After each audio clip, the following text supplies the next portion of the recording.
எல்லாம் வல்ல இறைவனுக்கு நன்றி. என்னுடைய குலதெய்வம் மாதளவாண்டி சுவாமிக்கு நன்றி. என்னுடைய தாய் தந்தை இருவருக்கும் நன்றி. அடுத்ததாக ஏஎல்பி ஜோதிடத்தை நமக்கெல்லாம் கற்றுக் கொடுத்த குருநாதர் பொதுவுடைமை முயற்சி ஐயா அவர்களுக்கு நன்றி. அப்புறம் என்னுடைய தற்போதைய குருநாதர் அமுதா அம்மா அவர்களுக்கும் என்னுடைய நன்றியை சொல்லிக்கிறேன். ஏஎல்பி ஜோதிடம் எனக்குள்ள என்ன எனக்குள்ள மாற்றங்களை ஏற்படுத்தியிருக்கு அப்படின்னா, முதலாவதாக சிந்தனை அப்படின்றதுல நம்மளோட சிந்தனை, என்னோட லக்கணம் துலாம் லக்கணத்துக்கு 1க்கும் 8க்கும் அதிபதியான சுக்கிர பகவான் அப்படின்ற ஆதிபத்தியம் பெற்றவர் நம்ம பார்த்துருக்கோம். என்னோட இந்த 2 சித்திரை 3 4 பாதங்களில் என்னோட எண்ணங்கள் ஏன் எனக்கு மிகப்பெரிய தலைவலியாக ஏன் இருக்குது அப்படின்ற என்னோட சிந்தனையே ஏன் எனக்கு தலைவலியாக இருக்குன்றத அன்னைக்கு சொல்லும்போது நல்லா புரிஞ்சுக்கிட முடிஞ்சுது. ஓகே, ஜாதகரோட சிந்தனைகள் எண்ணங்களே தீராத பிரச்சனையாக தான் இருக்கும் அப்படின்றது அன்னைக்கு சொன்னதுலேருந்து எனக்கு அதோட தாக்கங்கள் அப்படியே இல்லாமல் போச்சு. அப்புறம் ஒரு நாள் சார் கதை சொல்லும்போது மனம் அதில் இருக்கிற ஆசைகள் பற்றி சொல்லியிருந்தாங்க. அது சொல்லும்போது நம்ம மனசுக்குள்ளே இருக்கிற ஆசைகள்னால நம்ம எவ்வளோ துன்பப்படுறோம் அப்படின்றது அந்த அந்த மனசு இலகுன மாதிரி அந்த ஒரு ஃபீல் கிடச்சிது. அப்புறம் கௌரவம் நம்ம எவ்வளோ பார்க்குறோம் அப்படின்றது, கௌரவம் நம்ம தெரிஞ்சோ தெரியாமலோ நம்ம நிறைய விஷயங்களில் பார்க்குறோன்றது நமக்கு அதை பற்றி சொல்லும்போது தான் நமக்கு புரியுது. நான் தெரிஞ்சே பண்ண 2 கௌரவமான விஷயங்கள் என்னன்னு பார்த்தா, ஒன்று திருமணம், இன்னொன்று தொழில்.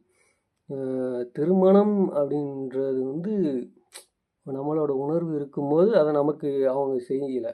எனக்கு ஒரு 30 வயசில் கல்யாணம் ஆச்சு. அப்போ 30 வயசில் எனக்கு அப்போ திருமணத்துக்கான விருப்பம் இல்லை. திருமணம் அப்போ பண்ணால் தான் ஒரு கௌரவம் அப்படின்றது தெரிஞ்சே பண்ண அந்த தப்பு அது மிகப்பெரிய தவறாக மாறுது.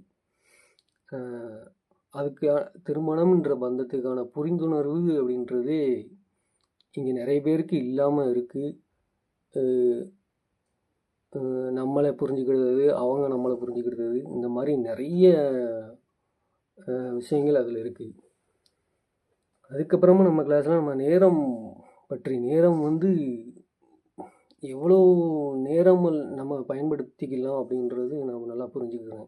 இப்போ 4:30லேருந்து 8:30னா நான் 8 o'clock தான் எந்திரிச்சு நம்ம ஃப்ரீயாக ஒரு கடைக்கு போயிட்டு நைட்டு வரேன், மறுபடியும் ரெஸ்ட் எடுப்பேன், பொழுதுபோக்கு இப்படி தான் போயிட்டு இருந்தது. இந்த நேரம் இந்த 4:30லேருந்து 8:30 வரைக்கும் எவ்வளோ யூஸ் பண்ணலாம், அது எஃபெக்டிவான அந்த நேரம் நமக்கு கிடைக்கிறது ஒரு நல்லா இருக்குது.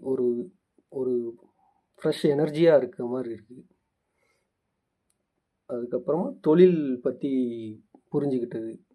இது தொழில்னோடனே இப்போ ஒரு 6 வருஷமாக என் மனம் சந்தோஷமாக அந்த தொழில் அப்படின்றது இல்லை. என்னோடய 17 வயசில் எனக்கு தொழிலில் போகணுன்னு ஆசை. அப்போ படிக்க அப்படின்னு சொல்லிட்டாங்க. அப்போ படித்தேன். அதுக்கப்புறம் வேலைக்கு போ அப்படின்னு சொன்னாங்க. வேலைக்கு போனேன்.